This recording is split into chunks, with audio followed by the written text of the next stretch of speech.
A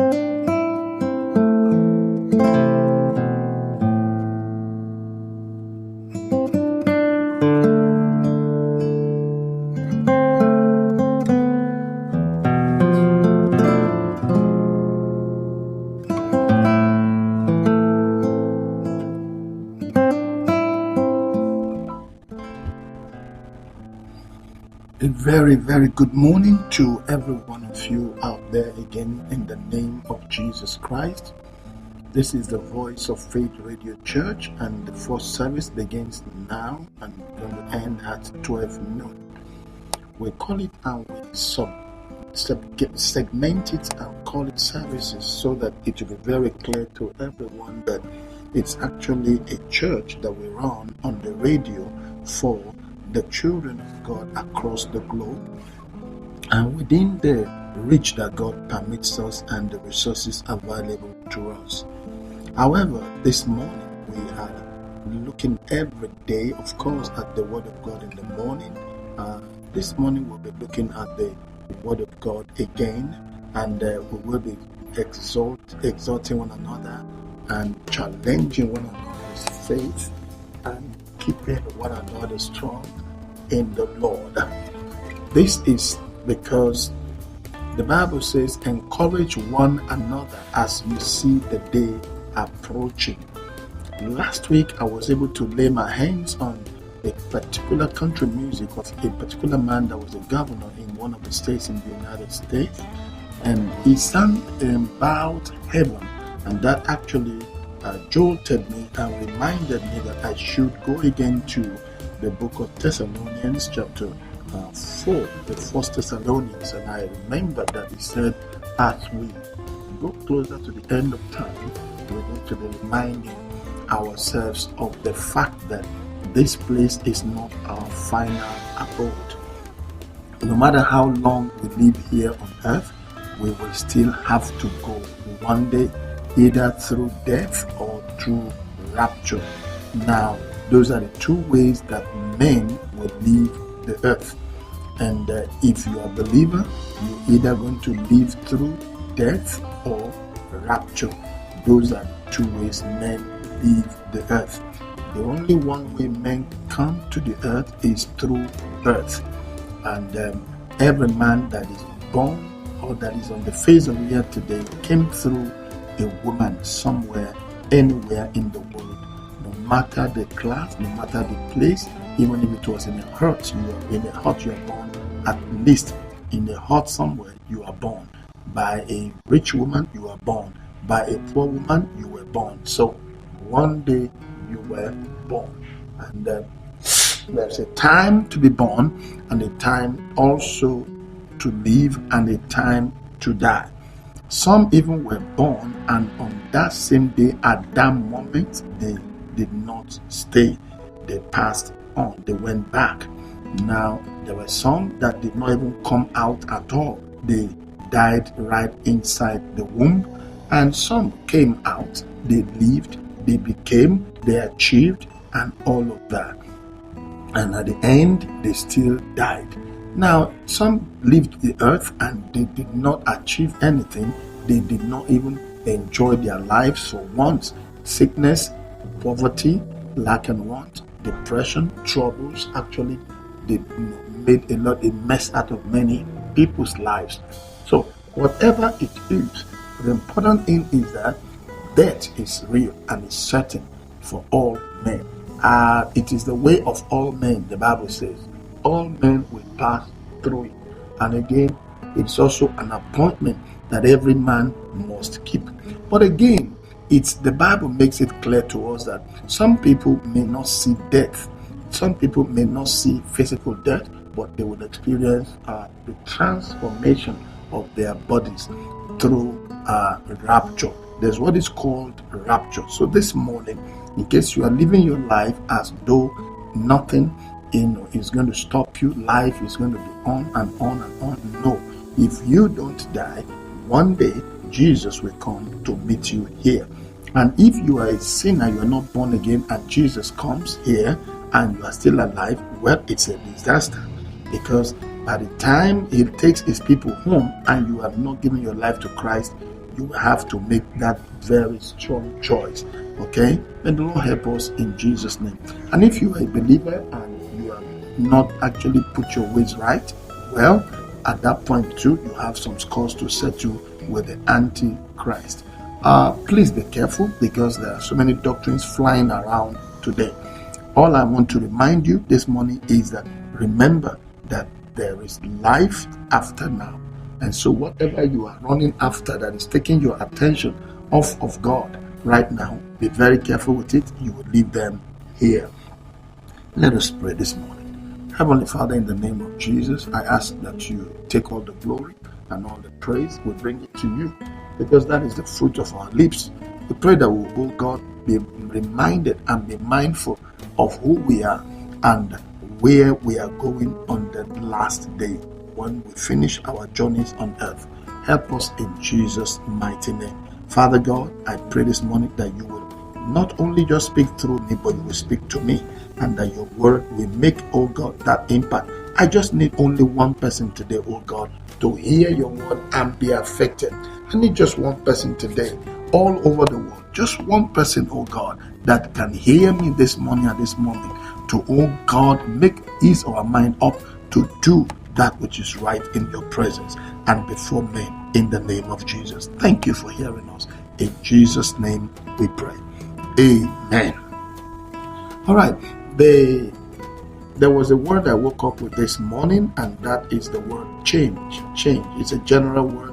Nigeria, actually, we have experiential knowledge of the word change now. You see, if you mention change to a Nigerian right now, the Nigerian people have experiential working knowledge of the word change. And that's because it was the chant, the acronym, and the song that we had in 2015. Everywhere was change. In fact, they even sang it and said, change is by force. I remember there was a phrase I heard then, change dolene, change is by force. I heard it, in 2015. By all means, change. That's what they were saying. It's by all means, at all costs, there must be change. So if you talk to a Nigerian today, what do you mean and what do you know and understand by the word change? They will tell you they have experiential knowledge of the word change. But you see, from the word of the Lord today, I want us to look at the scriptures and see the application. You see, I am a chaplain from the International Christian Chaplains Association, 1494 Fall River Avenue, Seekonk in Massachusetts. I also have been trained to identify the differences in experiences. Excuse me. I've been trained to also understand conflict. I've been also trained to understand crisis and the responses.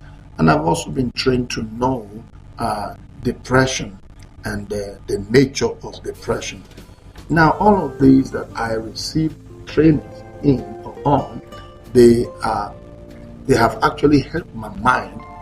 The essence of education is to help the mind, is to help the human mind, so that he'll be able to coordinate and articulate and at the same time arrange and align his thoughts, because education actually does not affect your thinking, will not obviously affect your day-to-day living.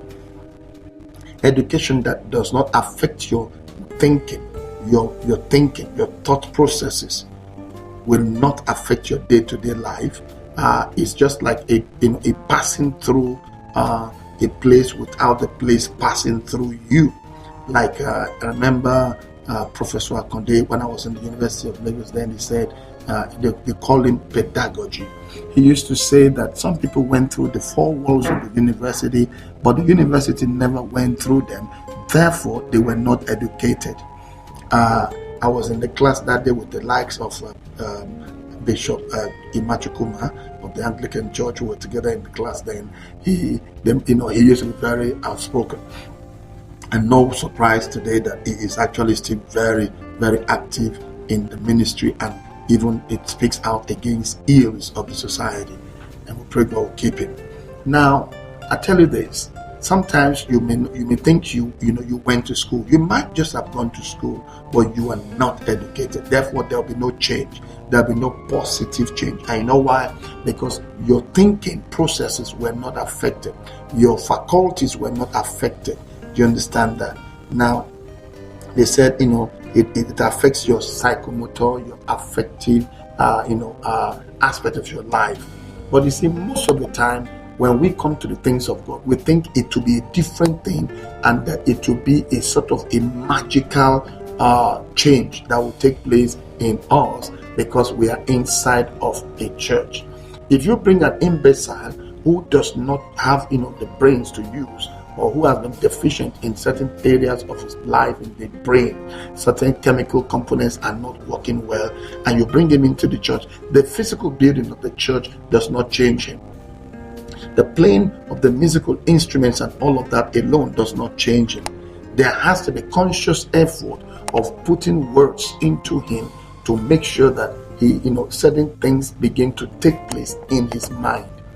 Now, you need to understand that that's the basic reason why education is put in place, is to change the mind of people, is to affect the mind of people, is to build the mind of people, is to give them a different orientation.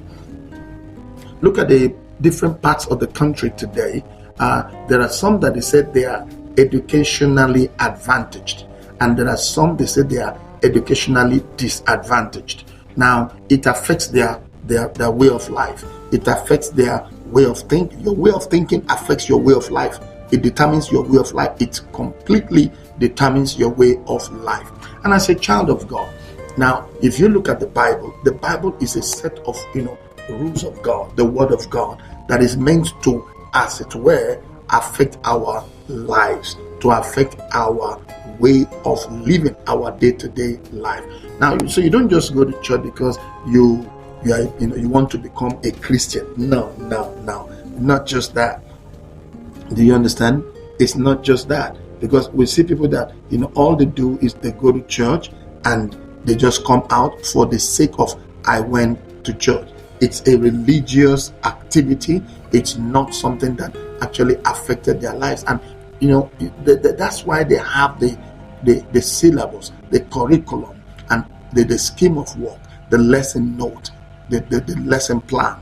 Do you understand? All of these are systematic arrangements of a thought pattern that wants to be introduced into someone, and then they make everybody to systematically go through it so that it can effect the desired change. The same thing with parents. Even in the area of food, you want to see your children grow well.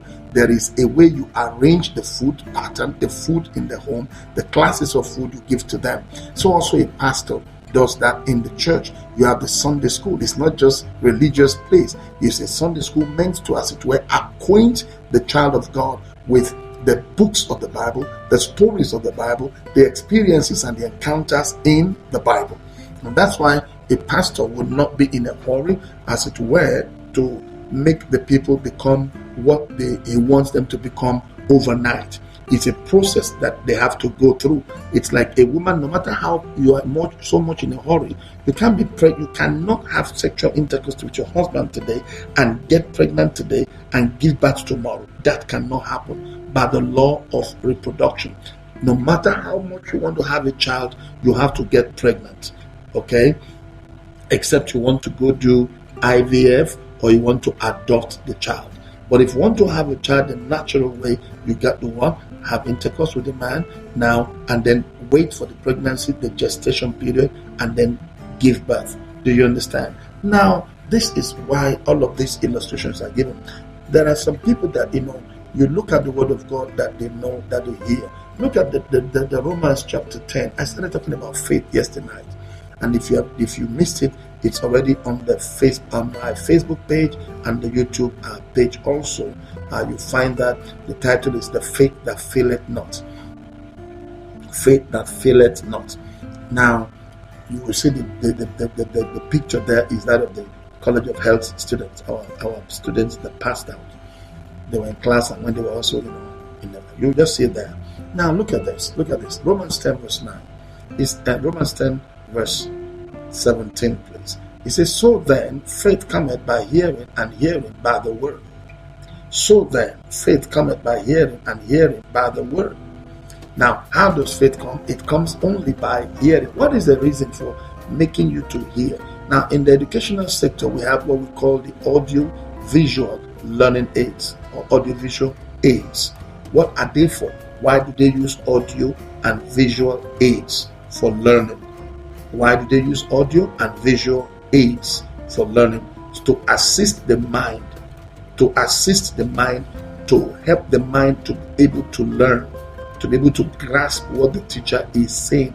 Unfortunately today, because of the miracle crazy church mentality that we have, prosperity driven centers that we have, deliverance driven areas that we have, and of course the ignorance of the people that has been taken advantage of by a lot of smart guys all over the places. And I also discovered this is that ladies and women have also joined the bandwagon of the rat race of we have to do miracles, and we have to conjure and declare and do all kinds of things to make people believe. I can't just understand what it has become.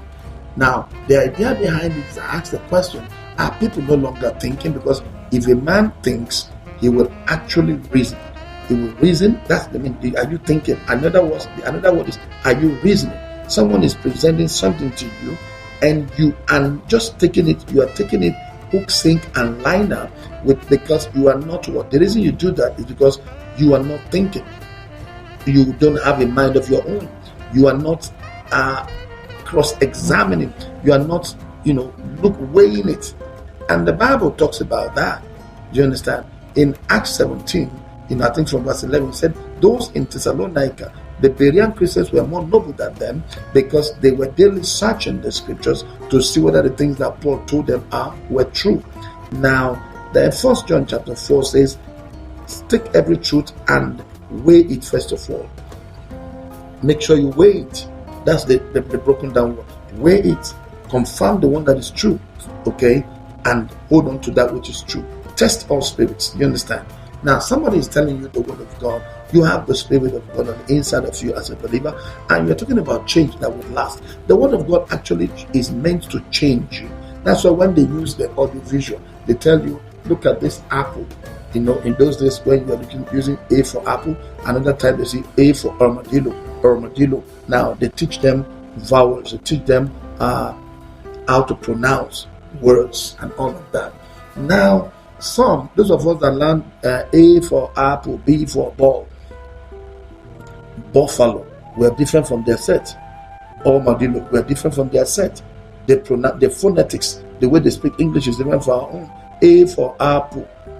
Now the other one says A for armadillo. We are different. Do you understand? But you see, all are embedded in the educational system.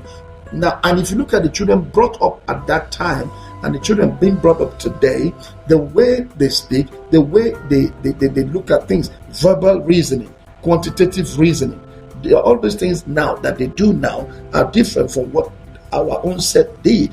And there is more understanding in terms of polishing. They are better polished in terms of phonetics, in terms of pronunciations, in terms of interactions, and generally they tend to be more modern. Do you understand? Now, and when I go out there, like now, the way I speak with Dr. John is not the way I speak with my mother. If I'm going to even speak English with any of my friends, because I have to speak the way he speaks, the way he would be able to understand me. And it wasn't of any problem when I got to the US to talk with him, because I already have been talking with him before I left here. You see, just as all of a sudden I'm changing, because in my mind I'm talking to John Amro. Now, that's the way they speak. If you're talking to someone from Britain, it's a different case. They use more of that. Now, at the end of the day, if you say A, you say boo, boo, boo. Now, all those ones, we don't do them. We didn't do them. Now, all of this that I'm bringing to you today is to bring about change in what part of the man? His mind. They are changing the way he thinks. The same thing in the military. You take a young man, you take him to the military. Do you understand? When he gets into that military, the boy that left secondary school, that was raw, that was, timid, that was a coward, all of a sudden, after those 6 to 9 months, when he's coming out, he becomes bold, he becomes, active, he becomes very strong, and he's ready. And not only that, he's taught how to be decisive, precise, and accurate. That's what education does. Then let's round up. What does spiritual education do? What does spiritual education do to your spirit man? Now, there are some people that organize meetings, you organize conferences, you organize workshops, seminars in the name of church. What is the aim of this program? What are the aims of these programs, please? What do they have in mind? There must be something in our minds. Change. Is that not so? Change. Not just profiting. No, change. Now, this change ought to be, all things being equal, ought to be positive changes. Is that not so? Now, you have marriage seminars, you have, prosperity seminars, you have deliverance meetings, you have various conventions and all of that people put together. Annual conventions. I asked myself some years back, what are the purposes of these things that we'll be doing? What's the objective? Before you put up a meeting, Luke 14 from verse 28. Is anyone that wants to do a thing, sit down first of all, calculate it, find out if you have enough, and then ask yourself, the people I want to do this meeting I want to do, number one, is it God telling me to do it? This business I want to start, is it God that is telling me to start this business? Because everything you do in life, remember, he said you were created for his purpose. You are created by God to fulfill his purpose. If what you are doing is not to fulfill his purpose, you are wasting your time. It's a bad business. If what you are doing on the earth is not to bring glory to his name, even if it is service rendering, you are rendering service, you are a service provider, it should at the end bring glory to God. One of the ways it brings glory to God is that it creates ease for mankind. It brings peace to people. Whether you are a politician, you are a teacher, you are anything, you are a doctor, you are whatever you are, bricklayer, carpenter, anything you do, the idea is I will do it, I will render the service to bring glory to God. How? That men will be at peace, that men will live in peace, that men will have their needs met, that men will have their services given to them without trouble. You are a policeman standing on the road, a traffic warden. You are there to bring glory to God. What are you trying to establish? Policeman, to establish law and order. Traffic warden, to make sure that there is no traffic congestion. Do you understand that? Everybody should see himself as servants of God in whatever position God has called you. You are a computer operator. You are whatever you are into. You want to give service to people so that they will be satisfied and they will be happy. You will not create, blood pressure in anybody. You will not create any, scenario that will make them to begin to have regret in their life. In other words, you will not bring about any discomfort in anybody. I don't know if you're getting that. So that's what you are created to do. Now, any change you will create in anybody should be change that will be positive. Not changing someone to become a monster. Not changing someone to become, another thing other than what God has made him. This is the problem we're having today in our programs, in our churches. What is the idea behind the program? Why am I... Okay, now this is Voice of Faith Radio Church.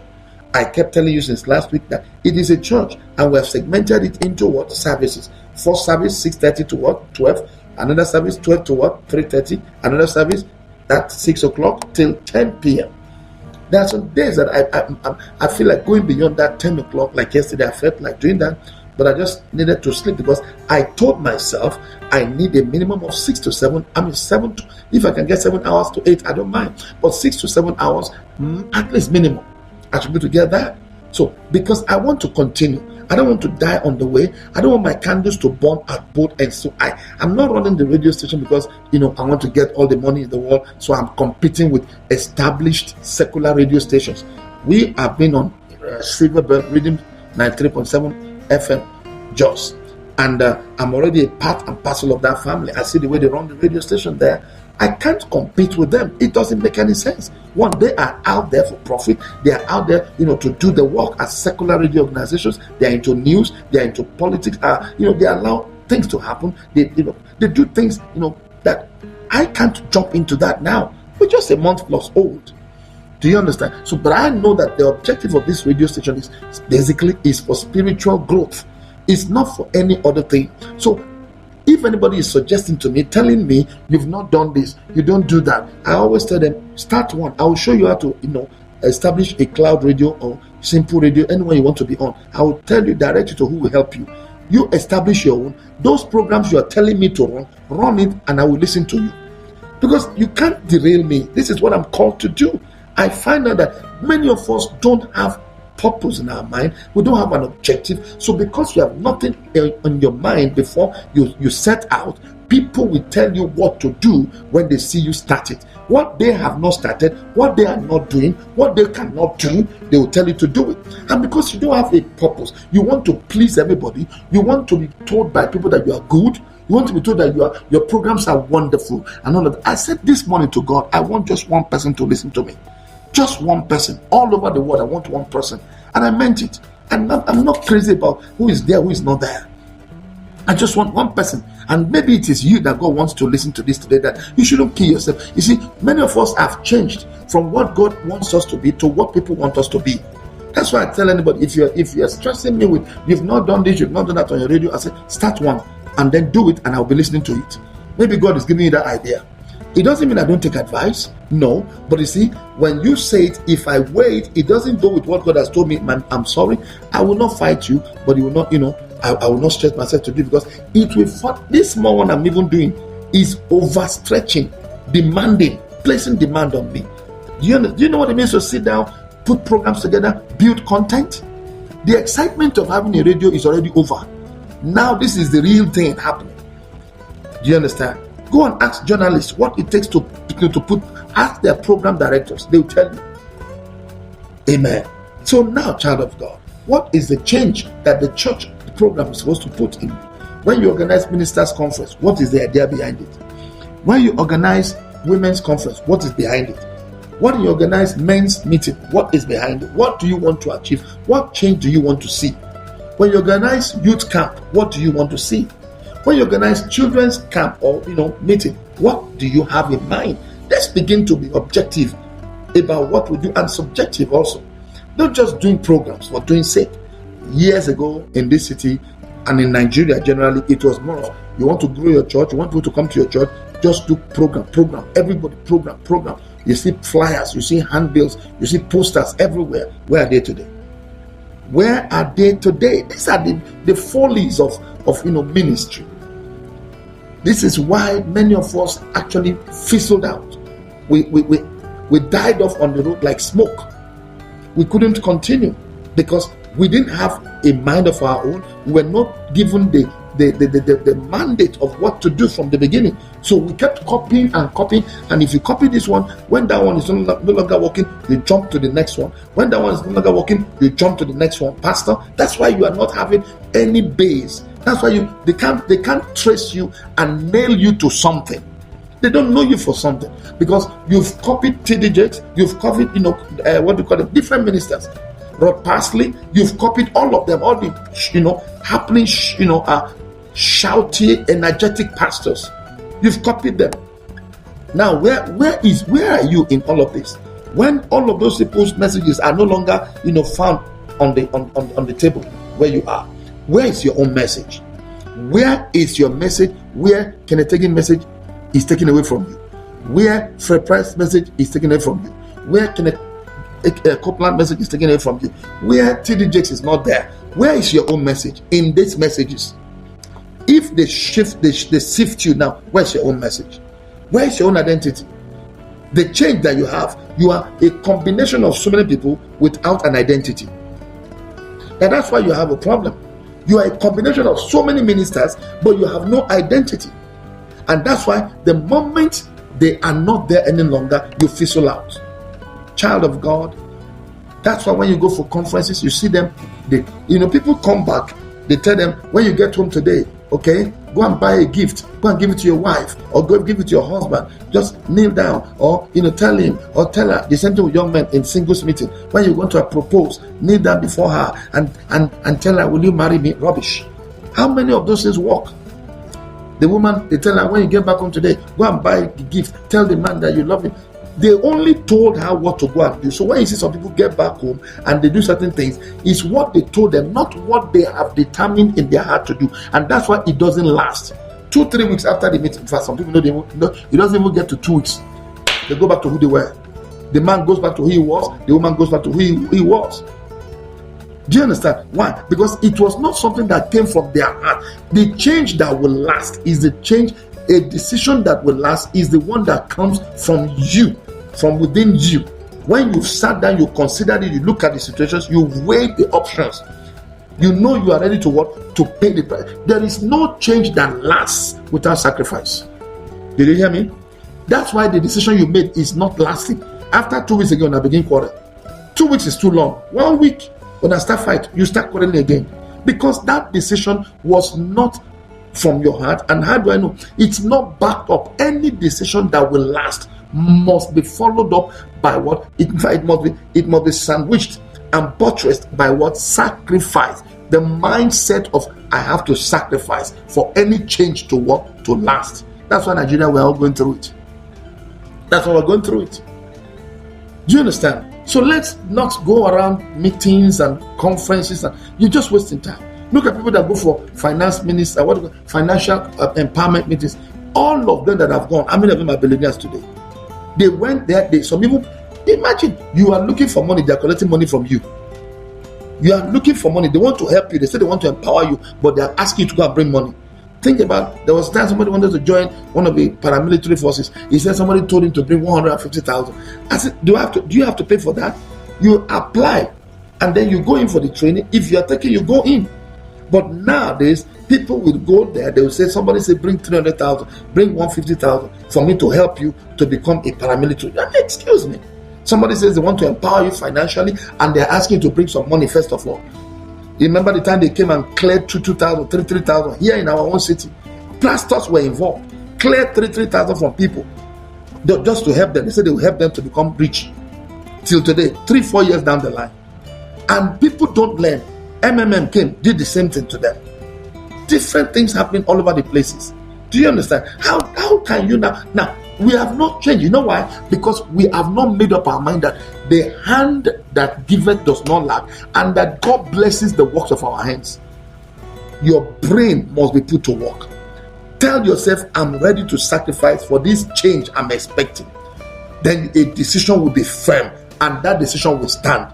If you like, buy 10 handkerchiefs, buy 10 whatever, buy whatever you want to buy for your wife or for your husband. As long as it was what they told you in a meeting, not what you sat down to do, and then you are ready to back it up with what? Sacrifice. There are some methods, all these methods. 35 steps to having a good home, 37 steps for getting this, getting that, forget it. It must be personal, it must be deliberate, and that has to be backed up by a decision. Don't forget that. Change that would last must be backed up by a sacrifice before the decision can stand. Well, that's where we're going to stop this morning in this devotion. I do hope that you understand what real change is and what will make the change to last. Remember it, sacrifice that is sincere. You must be ready to sacrifice. And number 2, that decision will not stand. You will just do that because how do they know that you've gone for a new meeting? How do people know you've gone for a new meeting? Because you come back home with files, you come back home with with some slangs and slogans, and then they see you with some new things you do or you say.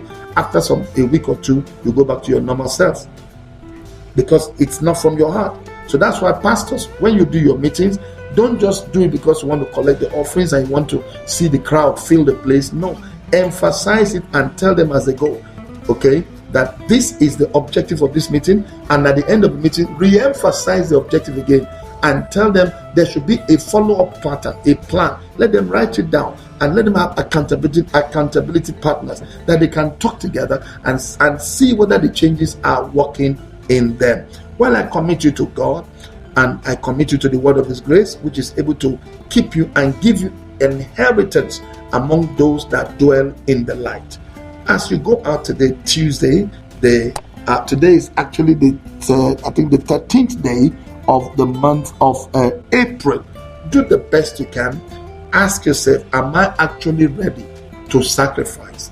Am I actually ready to sacrifice for this decision I'm about to take or to make to stand? If not, it will just be one of those, meetings, one of those talks, one of those choices you make, and which will not last. And that's why you keep going around in circle, and your experiences will never change, because there was no sacrifice involved in the so-called change that you are expecting. Is that okay? God bless you today and strengthen you. God keep you today and make you to be decisive, to be precise, and be ready to make sacrifice for your decisions to stand. Shall we pray? Father, in the name of Jesus, thank you for your word that we've heard today. Thank you for the aspect that you ended up with, that we must, oh God, have the readiness of mind to sacrifice for our decisions, oh God, to stand in whatever we do, even in our relationships and our homes and our jobs, our businesses. Lord, help us today that we will not be, oh God, mere hearers of your word, but we shall be doers in the name of Jesus. Thank you for hearing us today. Help us as we go out today to make that decision and to be willing to make that sacrifice for the change in our lives to be real, genuine, and lasting. Thank you because you've answered us. In Jesus' name we pray. I decree today by the mercies of God that as you go out, mercy will not elude you, grace will not elude you, God's grace will keep you, and you will not walk in the slippery places of this life today. Grace go with you. In Jesus' name we have prayed. Amen. God bless you. In case you've not given your life to Jesus, honestly, I can't go without giving you the opportunity. I want you to say this with me. Say, Lord Jesus, I come to you today. I cannot help myself as a sinner. I need your help. Therefore, Father, I want you to be my God and my Father. Forgive my sins and cleanse me from all unrighteousness in the name of Jesus. This day, O God, I ask you to come into my heart and be my Lord and my Savior. I receive you now as my personal Lord and my Savior. Thank you, Father God. I confess that Jesus Christ is now my Lord and my Savior. In Jesus' name, amen. Well, you are a child of God if you prayed that prayer, and look for a living church around you where the word of God can be taught. How do you know a living church? They use the Bible, they make references to the word of God, and then the testimony you'll be hearing there will be based on the word of God, not activities of futility of men on the face of the earth that you see just for program's sake. If you don't have anyone, you're not sure what to do, please call 0803-589-2801. We may be able to assist you in your area to locate a particular church, and if not, and you don't have one, we may still ask you for now to remain online until God is able to help us to locate a place for you. God be with you. Have a wonderful Tuesday. Don't forget, we have healing scriptures we're going to be playing next after this. God bless you. After this, we'll come up with some music, and then we'll come up this morning again with healing scriptures that will be taking care of your well-being by Pastor, that's the brother Kenneth Hagin. God bless you in Jesus' name.